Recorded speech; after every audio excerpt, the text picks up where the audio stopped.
It's drag racing day, the weather outside is fantastic, the C6 is prepped, and I just dialed in the tune with HB Tuners for the LS7 air intake upgrade. It's right up here if you missed it, and it's just about time to go to the track, and I just thought of one more thing I need to do.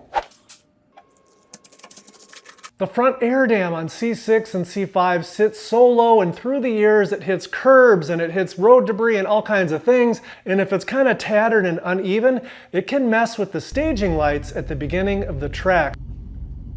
So let's take a look at the C6 air dam, see if it's level and straight, and if not, we'll take some steps to kind of level it out. The C6's air dam definitely has some issues, so as a temporary fix, I'm going to fasten the center section to the ends to help pull them together, and then using a roll-lock disc, I'll sand off the lowest portions that might hang in the way of the beam.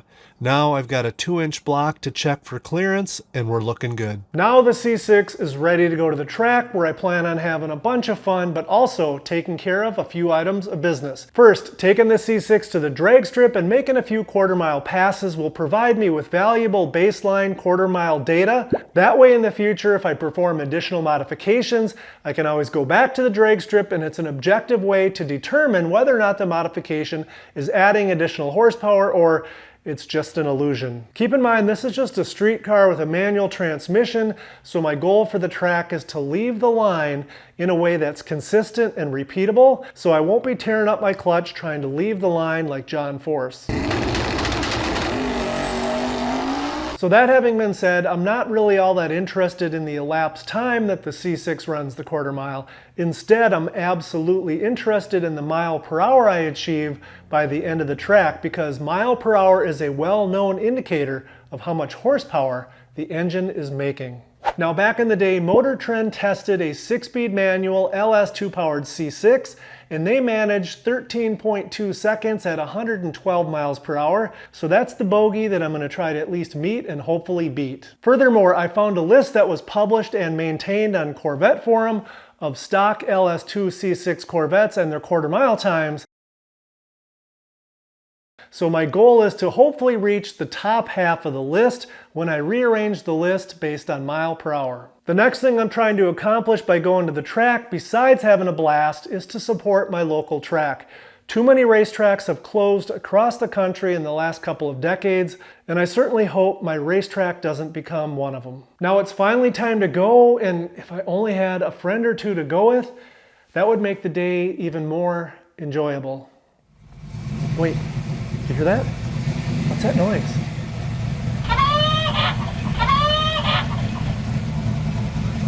All right, so John, my C6 stock has about 400 horsepower. With a 6-speed, it's about 350 to the crank typically. Your beautiful red Trans Am, it has a 6-speed manual, by the way, came stock with somewhere around 275, 280 horsepower, maybe like 235, 240 to the rear tires. So on paper, I should kick your ass, but the Trans Am is far from stock. What's your understanding of everything that's been touched with this car? The previous owner put on a set of TPIS heads, comp cam. It's got some SLP headers on it, Borla exhaust, and a throttle body.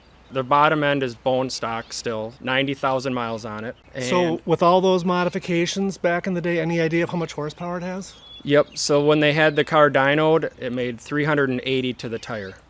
Okay, so what you're saying is who's going to win this race is a toss-up? It's up in the air? I think who wins the race today is who has a better 60-foot time. Okay, how about mile per hour? You should have me on mile per hour, I think. I don't know, maybe you have overall more horsepower. That maybe equals a higher mile per hour. Maybe a little bit more torque down low gets me the 60-foot better. We'll see. Yep, time will tell for sure. Can't be a better day for racing at the track today and hanging out with your favorite cousin. I'm sure you're just eager to see if the numbers you get at the track essentially back up the numbers you've been told. We're going to find out soon enough. Fast forward a couple hours and we both agreed to make a few passes against other people to kind of shake the dust off and get back into the swing of things. Unfortunately, something seems to have happened to my cousin's posi unit in his rear differential, and traction was nowhere to be found, as evidenced by this particular run, which ultimately he basically chose to abort.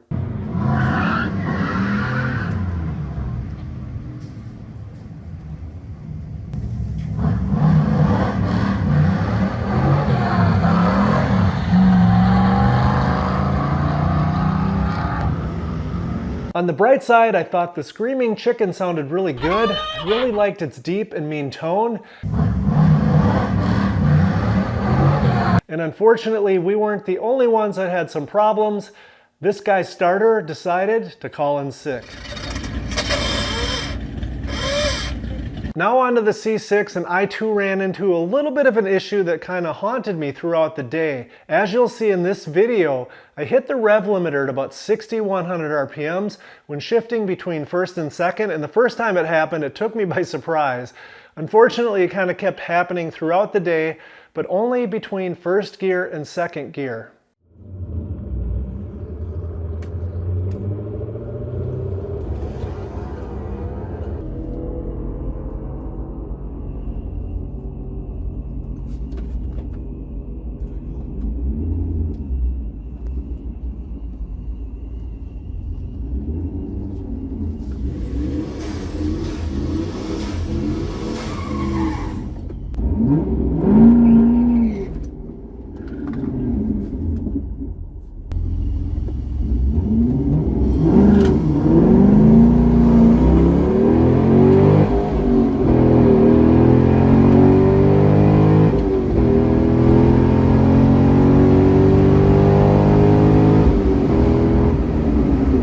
Now, I've never really had this happen before with the C5 after probably hundreds of launches, but this has a Gen 3 PCM and this has a Gen 4 PCM, and something about that initial shift from first to second after a reflash of the computer was making it so the PCM was requiring an early shift, but at least at this point it wasn't taking me by surprise anymore. I made 6 runs in total, but will only focus on the best 2, which not surprisingly were in the final 3 runs of the day. Here's the first pass. In Scout's honor, I intentionally left way late so that I could actually hear my engine. And for this recreational drag racer, it's incredibly important for me to be able to hear my engine as I'm trying to launch my manual transmission, street-driven C6 Corvette.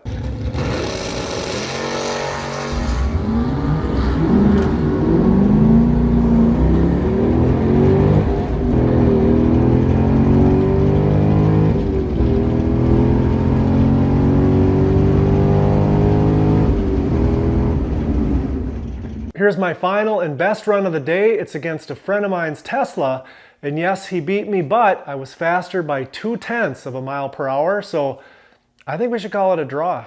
Absolutely hasn't changed.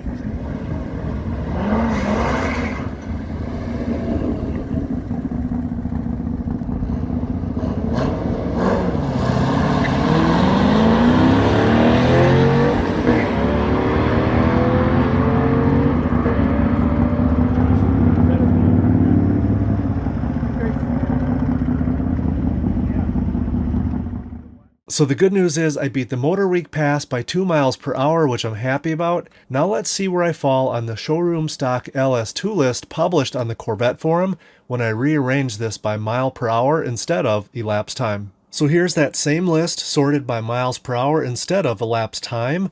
First, let me say any of the cars on the list running slower than 110 miles per hour I would probably just toss out as being suspect. So where did the Toys for Life C6 Corvette fall on this list? Right here. Guys, that's a wrap on this one. If you enjoyed it, hit that thumbs up below. Consider subscribing, and most of all, thanks for watching.